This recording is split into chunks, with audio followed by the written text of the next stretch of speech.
नया राजनीतिक हथियार बना देता है। और इसी पर हमारी आज की बड़ी बहस।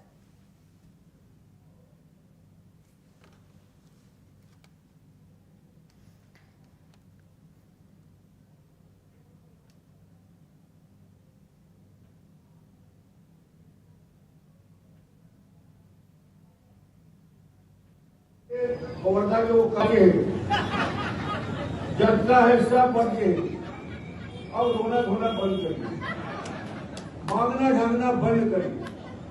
40 साल राजनीति हम लोग किए, आज तक किसी पद के लिए वर्धा के वो कार्यकर्ता मेरे साथ बैठे हैं जो किसी पद के लिए आज तक नहीं बोले, मगर 40 साल से संघर्ष कर रहे हैं। उन कार्यकर्ताओं से सीखने की जरूरत।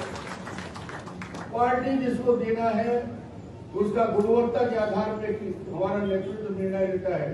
इसलिए अब 2.5 साल बचा है, ये तय करके चलना है जो लूट खसोट की सरकार जिसने पिछले 5 साल छत्तीसगढ़ का नाम बदनाम किया था, ऐसी सरकार को दोबारा आने की हिम्मत ना हो।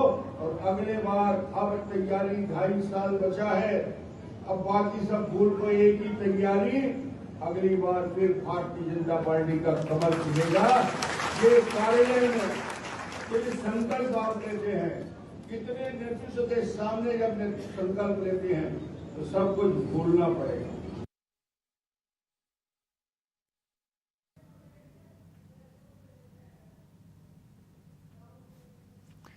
चलिए बड़ी बहस की शुरुआत करते हैं। हमारे साथ हमारे दोनों खास मेहमान जुड़ चुके हैं। कांग्रेस प्रवक्ता अभय नारायण हमारे साथ जुड़ चुके हैं, बीजेपी प्रवक्ता निशिकांत पांडे जी भी हमारे साथ जुड़ चुके हैं। आप दोनों का, अभय जी और निशिकांत जी, बहुत स्वागत है इंडिया न्यूज पर और छत्तीसगढ़ की बड़ी बहस में। सबसे पहले निशिकांत जी मैं आपके पास आना चाहूंगी। अनुभवी हैं, राजनीतिक जानकार हैं रमन सिंह जी, और उनका ये जो बयान है किस दिशा में जा रहा है और किस दिशा में जा रहा है, दोनों बताइए। तुलसी जी, आपको बड़े भाई नारायण जी को संदेश जी। किस दिशा में जा रहा है, आपने बहुत महत्वपूर्ण प्रश्न किया। राष्ट्र प्रथम, पार्टी द्वितीय और व्यक्तित्व एकदम अंतिम पायदान पे, ये बयान वही बयान। हम भारतीय जनता पार्टी का हर कार्यकर्ता राष्ट्र प्रथम के भाव से अग्रसर होता है और काम करता है। जहां तक रही बात डॉक्टर रमन सिंह जी की, वो हमारे अभिभावक हैं और उन्होंने इस बात की चर्चा की कि जो पद मिलने थे, वास्तविकता ये है कि विश्व की सबसे बड़ी पार्टी होने का गौरव भी है, तो साथ में एक चुनौती भी है। योग्यता क्षमता के अनुसार कई व्यक्ति इस पर किसी भी पद के दावेदार हो सकते हैं, लेकिन संगठन जिनका नाम चयन करता है उनके दिशा निर्देश में हमको काम करना पड़ता है। और ये बिल्कुल ठीक बात कि हो सकती है कि कार्यकर्ताओं की आशा आकांक्षाओं के लोग शायद उनको कोई ऐसा पद ना मिला हो, लेकिन कार्यकर्ता के रूप में एक महत्वपूर्ण विषय है कि भारतीय जनता पार्टी का कार्यकर्ता 365 दिन 24x7 काम करता है।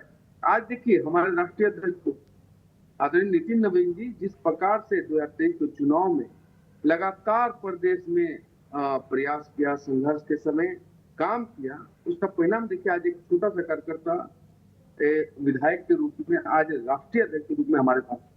तो प्रदेश का संगठन लगातार और देश का संगठन लगातार कार्यकर्ता की योग्यता क्षमता के अनुसार उनको दायित्व देते हैं और दायित्व का निर्वहन करते आगे बढ़ाते हैं।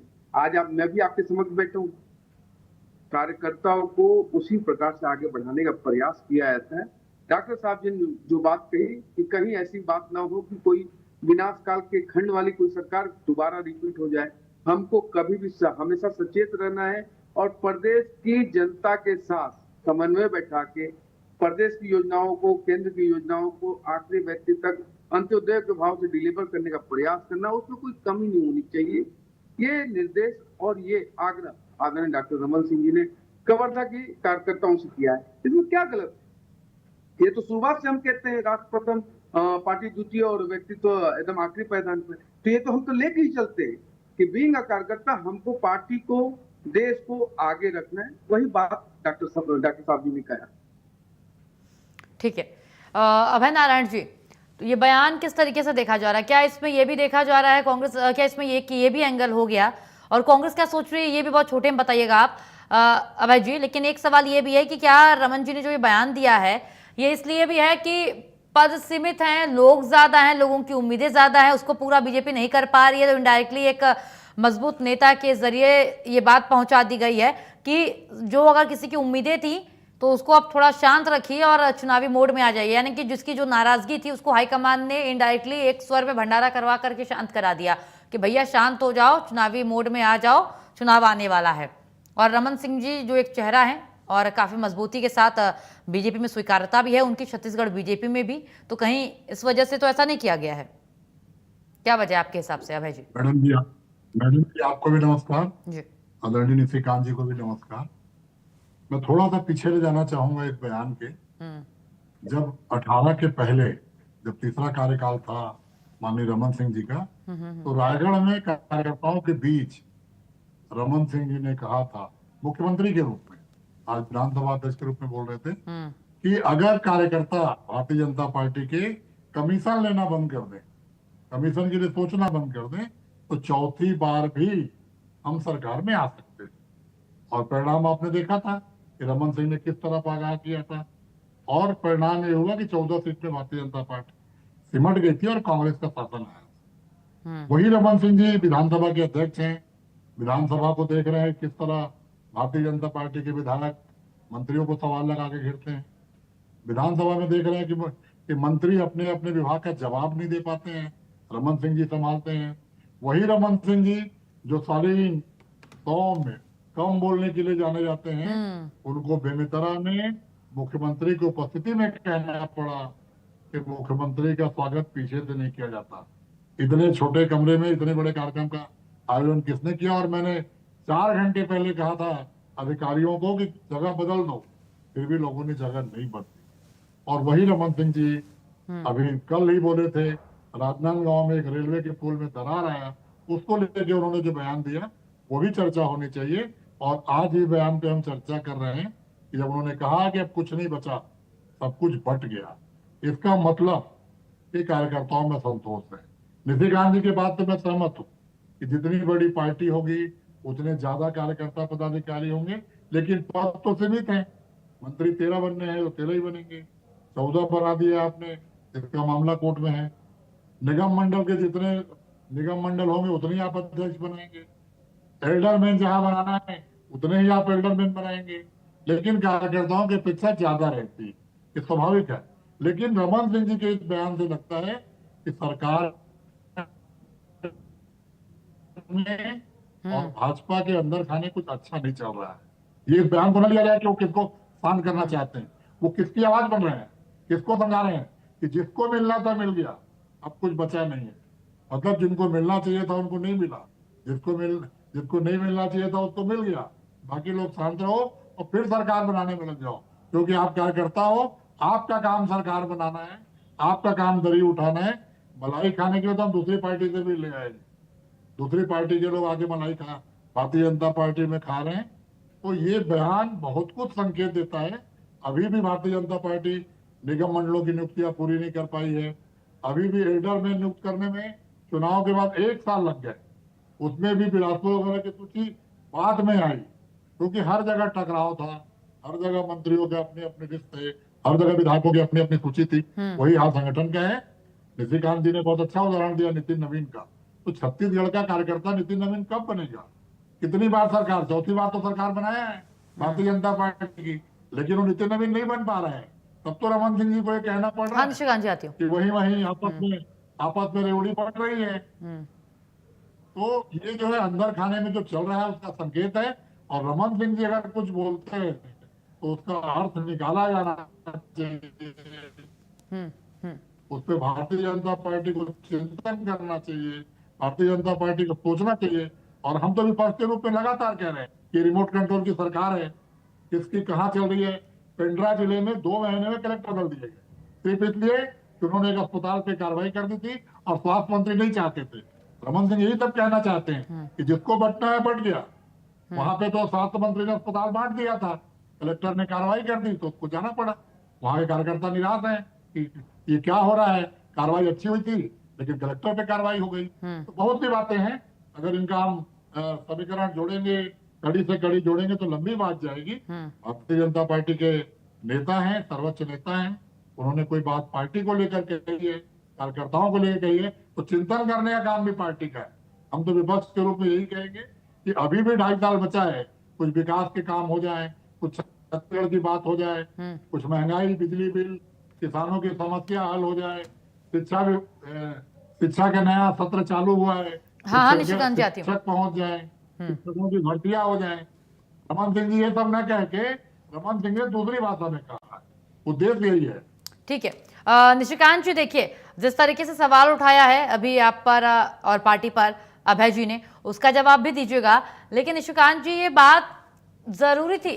देखिए जब एक पार्टी या परिवार होता है, तमाम चीजें हैं, तमाम चीजें, व्हाट्सएप ग्रुप है, बहुत छोटी बात मैं कह रही हूँ, बहुत कुछ अवेलेबल है, एक पत्र जारी कर सकते थे आप। तो इस तरीके से रमन सिंह जी का चेहरा इस्तेमाल करके भरी सभा में ये कहलवा देना, ये तो वही हाल हो गई ना कि एक पार्टी का गेट टुगेदर हुआ, वहां पर किसी बड़े मुखिया जिसको हम सभी मानते हैं, हमारे घर का दादा या बड़ा भाई कोई आया, उसने बोल दिया कि भाई जो होना था हो गया, अब तुम्हें हिस्सा नहीं मिलने वाला, कुछ और नया हम बनाएंगे तो उसमें देख लेना, लेकिन हाँ नया बनाने वाले हैं उसकी तैयारी कर लो। तो इसका मतलब ये कि आप इनडायरेक्टली स्वीकार कर चुके हैं कि असंतोष है। जो मंडल की नियुक्तियां, निगम की नियुक्तियां हुई हैं, उनमें जो बच गए, जिनको मौका नहीं मिला, जो पद पे पदभार ग्रहण नहीं कर पाए, पदस्थ नहीं हो पाए, आपको पता है कि उनके अंदर नाराजगी है, तो शायद यही एक सॉफ्ट टच रहा है उनको मनाने का कि भैया आप शांत हो जाओ, चुनाव में जुट जाओ।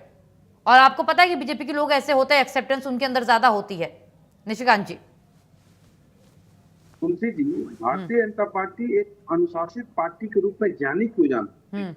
उसका कारण है त्याग, तपस्या और बलिदान, जो भारतीय जनता पार्टी का एक पराक्रम के रूप में आपको प्रदर्शित होता है। अभी हमारे बड़े भाई जो बात कह रहे थे उसको मैं थोड़ा सा आगे बढ़ाता हूँ कि छत्तीसगढ़ से नितिन नवीन जी क्यों नहीं निकल रहे। अब बताइए, 3 राज्यसभा सांसद, उसमें एक भी छत्तीसगढ़िया नहीं। इनके पास तो अकाल पड़ा हुआ है नेतृत्व का ना। छत्तीसगढ़िया स्वाभिमान की बात करते करते एक भी राज्यसभा सांसद नहीं भेजा इन्होंने। क्या हमारे मित्र और अभय नारायण जी विष्ट है, ये नहीं जा सकते थे? चूंकि इनको 10 जनपद के चरणों में समर्पण करना है, इस कारण से प्रदेश के एक भी व्यक्ति को वहां राज्यसभा नहीं भेज पाए। आप बात करते हैं अभय नारायण जी हमसे। दूसरा, आपने कहा कि डॉक्टर रमन सिंह जी से बुलवाया गया। देखिए तुलसी जी, बड़ा सम्मान के साथ मैं बात कह रहा हूँ, दो नाम लूंगा, दोनों के साथ सम्मान है मेरा, कि डॉक्टर रमन सिंह जी जो है डॉक्टर मनमोहन सिंह जी नहीं है। आप ऐसा नहीं कह सकते। डॉक्टर रमन सिंह जी अभिभावक के रूप में भी है और प्रदेश के सर्वमान्य नेता के रूप में 3 बार मुख्यमंत्री रहे प्रदेश के। ऐसा नहीं है कि आप उनसे बुलवा देंगे। उन्होंने अपने जिम्मेवारी को तय करते हुए अपनी बात रखी और बात नहीं निशिकांत जी, एक बात बोल दूं उसके बाद कंप्लीट करिएगा, ठीक है? बुलवाए नहीं गया, लेकिन ये तो हो सकता है ना कि उन तक असंतोष की बात पहुंची हो, ये बात पहुंची हो कि 10-15 लोग थे जो चाह रहे थे कि उन्हें वो पद मिले, उनमें से 9 को मिला, 5 को मिला, बाकी जो बैठे हुए हैं उनके अंदर नाराजगी है, वो नाराज है। या हो सकता है किसी करीबी ने ये बात पहुंचाई हो तो रमन सिंह जी ने खुद ही ऐसा बोल दिया, ये भी हो सकता है। ऐसा कुछ है क्या निशिकांत जी? पूरी कीजिए बात जी। तुलसी जी, ससम्मान बात रख रहा हूँ। 61 लाख कार्यकर्ता है छत्तीसगढ़ प्रदेश में भारतीय जनता पार्टी। आप 10 या 15 या 20 या 1000 की बात कर रहे, मैं बोल रहा हूँ 61 लाख कार्यकर्ता है। अब पद की लिमिटेशन कितनी है वो आपको मालूम है। विषय ये नहीं है, हमारी पार्टी की रीति नीति और अनुशासन यही है, ध्येय ये है, राष्ट्र प्रथम, पार्टी दूसरी, व्यक्तित्व तीसरे स्थान पे। तो व्यक्तित्व की बात ना करके हम आगे बढ़ते हैं और देश की सेवा के लिए, प्रदेश की सेवा के लिए काम करते हैं। लेकिन जो अभय नारायण की बात करे थे, एक पंचायत मंत्री थे, उन्होंने कहा प्रदेश में खाली गोबर ही गोबर हो गया, पैसा नहीं। स्टेटमेंट की बात करते ना, तो स्टेटमेंट इन्होंने 5 साल पहले कोट किया। 2018 के पहले की जो बात ये कह रहे थे, उसका सोर्स क्या है इनका? एक पेपर का कटिंग जिसका खंडन किया जा चुका है, लेकिन उस पेपर कटिंग को ये सत्य मान रहे हैं। न उस समय ये उपस्थित थे, न इन्होंने सुना न देखा, लेकिन उस चीज को कोट कर रहे हैं जिसका खंडन हो चुका है। मेरा विषय ये है कि कांग्रेस पार्टी भ्रम और गुमराह करने की राजनीति से बाहर कब आई। विषय ये है कि प्रदेश के आदरणीय मुखिया जी ने अपने कार्यकर्ताओं को, अपने परिवार को संबोधित करते हुए कहा कि 2.5 साल वक्त है चुनावी समर में, आप कमर बांध लीजिए। कोई ऐसे आताताई सरकार पुनः छत्तीसगढ़ प्रदेश में ना आ जाए किसी धोखा और भ्रम से, क्योंकि 5 साल के विनाश के कालखंड में हमने युवाओं को निर्वस्त्र होते देखा साहब। ऐसे भ्रष्टाचार की इमारत का निर्माण होते देखा। कल ही प्रदेश के कोषाध्यक्ष इनके कांग्रेस पार्टी के कल ही जेल गए हैं, रिमांड पे लिया है एजेंसियों ने। क्या कारण से? 800,000 करोड़ रुपए के भ्रष्टाचार के नाम पे 3 साल से इनको किसने संरक्षित किया कि किसने इनको पोषित किया, कहाँ रखा गया, ये भी अब स्टेटमेंट आएगा बाहर। ये सारे जो कांग्रेसी हैं बिलबिला क्यों रहे मालूम, कि उनका नाम न निकल जाए, क्योंकि यही राम गोपाल वर्मा है जो सभी मामलों के एक कड़ी के रूप में है कि इनके राम गोपाल बाद अग्रवाल है, नाम तो पूरा दीजिए। माफ करेंगे, राम गोपाल अग्रवाल, ये वो कड़ी है जिनसे अगला कड़ी जुड़ने वाला है कि इनके पास पैसा पहुंचने बाद किसके पास गया। बस थोड़ा धैर्य रखिए आप अभय नारायण जी, थोड़ा अभय नारायण जी धैर्य रखिए। आपका विधवा विलाप अभी होने वाला है 1-2 दिन में, क्योंकि बड़े बड़े नाम इसमें बाहर आने वाले हैं। किस प्रकार से फूलों का सड़क बनाते थे अपनी नेत्रियों के लिए, और प्रदेश की जनता के लिए एक अदना सड़क निर्माण नहीं कराया आपने। युवाओं के भविष्य को हरे हरे नोटों में नीलाम करने वाले आज हम पे आरोप लगा रहे हैं। हम तो पुनः कहते हैं, हम भारतीय जनता पार्टी के समर्पित और अनुशासित कार्यकर्ता हैं। पद के लिए नहीं, राष्ट्र के लिए काम करते हैं। राष्ट्र निर्माण में भारत प्रथम, विकसित भारत और विकसित छत्तीसगढ़ की संकल्पना को साकार करने के लिए हम 24 घंटे 7 दिन काम करते हैं। यही हमारा संकल्प भी है, यही हमारा प्रयास भी है। ठीक है अभय जी, क्या ये एक कांग्रेस को मुद्दा बन चुका है, मतलब मिल चुका है कांग्रेस को भुनाने का? क्योंकि अक्सर गुटबाजी की जो खबरें हैं वो आपके यहाँ से आती रहती हैं, चाहे कोई भी कांग्रेस हो, राजस्थान कांग्रेस हो, छत्तीसगढ़ कांग्रेस हो, मध्य प्रदेश कांग्रेस हो, हर जगह अलग अलग गुट बने हुए हैं और हर बार ये आपके जो असंतोष सामने आता है। तो क्या इस बार जो ये रमन सिंह का बयान सामने आया है कि सभी को आप शांत कराइए, यानी कि पद सीमित होते ही आप और हम हर कोई जानता है, और पदभार ग्रहण करने वाले बहुत ज्यादा लोग होते हैं, और हर किसी को हर पार्टी में संतोष दे पाना और संतुष्ट कर पाना संभव नहीं हो पाता है, ये जाहिर सी बात है। कोई खुश होता है तो कोई ना कोई नाराज जरूर होता है। जिस तरीके से भरे मंच से ये रमन सिंह जी ने सबको ढाढ़स बंधाया है, शांत कराया है और इनडायरेक्टली ये कहा है कि अब आगामी चुनाव में ही जो होगा होगा, तो क्या ये कांग्रेस को एक मुद्दा मिल चुका है? ये कांग्रेस से भुनाएगी आगामी चुनावों में भी? मैडम, झांकी रही भावना जैसी, हरी मूरत देखी थी तैसी। इनके पास 3 साल 2.5 साल पूरे हो गए। इस 2.5 साल में एक भी काम जिसकी ये चर्चा करें बताने के लिए नहीं है। एक केवल 5 साल मुझे कह रहे थे कि विधवा विलाप बहुत जल्दी आप करेंगे। अब मैं उन शब्दों का प्रयोग अपने डिबेट में नहीं करता, अनर्गल शब्द प्रयोग करने की मेरी आदत नहीं है। निशिकांत जी बहुत सम्मानीय है, लेकिन विधवा विलाप कौन कर रहा है? आप 5 साल का विधवा विलाप कर रहे हैं। 5 साल की बात थी, 5 साल पे सरकार बन गई, आप सत्ता में आ गए, हम विपक्ष में आ गए। अब तो 2.5 साल की बात होनी चाहिए ना। और रमन सिंह जी 2.5 साल को याद दिला रहे हैं कि आप 2.5 साल कुछ नहीं किए, अब 2.5 साल बचा है, कुछ कर लो। उसका अर्थ ये निकालना चाहिए। राज्यसभा की बात हो रही थी, भाई साहब निशिकांत जी, पूरे देश में अगर हमने कांग्रेस के राष्ट्रीय नेताओं को छत्तीसगढ़ से भेजा, हम भाजपा से लाकर नहीं भेजे, हम एनसीपी से लाकर नहीं भेजे, हम आम आदमी पार्टी से लाकर नहीं भेजे, हम टीएमसी से लाकर नहीं भेजे। आज किसको भेज रहे हैं आप बंगाल से? टीएमसी के नेताओं को। आप किसको भेजते हैं दिल्ली से? आप आम आदमी पार्टी के नेताओं को। क्या विश्व की सबसे बड़ी पार्टी और राज्यसभा भेजने के लोग नहीं है? हमारे यहाँ मोतीलाल वोरा जी थे, रामाधार कश्यप थे, छाया वर्मा थी, आज भी फूलो देवी नेताओं में। हम तो छत्तीसगढ़ियों की और अपने नेताओं की बात करते हैं और ये संयोजन होता है। रवि भगत जी के बारे में जरा बता दीजिए कि रवि भगत जी को आप लोगों ने पद से क्यों हटाया? आज उनको पार्टी क्यों छोड़ना पड़ा? ननकी राम कंवर जी के साथ आप क्या व्यवहार करते हैं जब मुख्यमंत्री को पत्र लिखते हैं? तो ये सब चर्चा का विषय नहीं, चर्चा का विषय था रमन सिंह जी का बयान। और मैंने पहले कहा कि जब 14 विधायक थे ना, तब भी मैं कहा करता था कि विपक्ष के जो विधायक हैं वो हमारे सत्ता पक्ष के विधायकों से ज्यादा अनुभवी हैं। उसमें धर्मलाल कौशिक थे, उसमें रमन सिंह जी जैसे लोग थे जो कितने बार के मुख्यमंत्री और कितने बार के विधायक और सांसद और केंद्रीय मंत्री रहे। अगर रमन सिंह कुछ कह रहे हैं तो उसको आप गुब्बारे की हवा मत उड़ाइए। निशिकांत जी आपके पार्टी के लिए कह रहे हैं, आपके सचेतन के लिए कह रहे हैं, कांग्रेस की बात तो नहीं कर रहे हैं। और जहां 5 साल की बात है ना, कितने दिन तक आप लोग करेंगे विलाप, कितने दिन तक? और राम गोपाल अग्रवाल जी अगर अरेस्ट हुए हैं तो आपने संवैधानिक संस्थाओं का दुरुपयोग किया है। आपका पार्टी कार्यालय किस पैसे से बना है उसको जारी कर दीजिए, चाहे दिल्ली का चाहे रायपुर का। क्या सांसद विधायक अपना तनख्वाह देके उसको बना रहे हैं? आपके जो विधायक 90 चुनाव लड़े वो पैसा कहां से आया? बताइए कोषाध्यक्ष के हिसाब किताब। आप ईडी, आईटी, सीबीआई, ईओडब्ल्यू के भरोसे कब तक राजनीति करेंगे? कभी तो सच सामने आएगा और सच न्यायालय में न्याय के रूप में आएगा। मैं तो अभी भी कहूंगा कि रमन सिंह जी ने बहुत बड़ा संकेत दिया है कि पार्टी के अंदर क्या चल रहा है।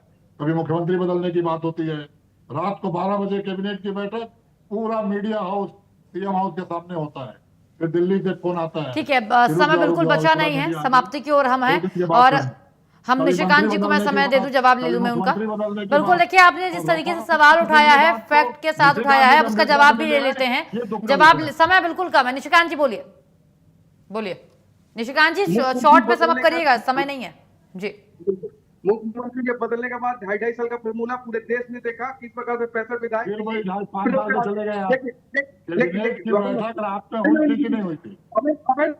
अब मेरा समय मैं कंप्लीट करता हूँ। आपने जो बातें कही हुई थी कि नहीं, हाँ या ना बताओ।